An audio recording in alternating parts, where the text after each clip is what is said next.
السلام عليكم ورحمة الله وبركاته. أكد محمد فضل عضو مجلس إدارة اتحاد الكرة أن الاتحاد الأفريقي لكرة القدم كاف لا يمانع من حضور الجماهير للمباراة النهائية لبطولة دوري أبطال أفريقيا بين النادي الأهلي والزمالك، والمقرر إقامتها الجمعة المقبل باستاد القاهرة.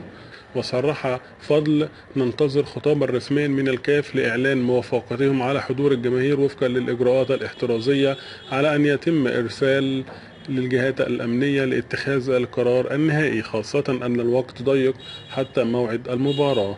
وتشهد بطولة دوري أبطال أفريقيا حدثا فريدا يتأهل عملاق الكرة المصرية النادي الأهلي ونادي الزمالك إلى نهائي البطولة المقرر لها يوم 27 نوفمبر الجاري، في حدث تاريخي بين الناديين والقطبيين المصري يوصفه الأول في التاريخ بين القطبين الكبيرين، وسيكون هذا النهائي الأول بين فريقين من دولة واحدة في قارة أفريقيا. ويعد المارد الأحمر الأكثر تتويجا بدوري أبطال أفريقيا برصيد 8 ألقاب، أولها 82 وآخرها 2013.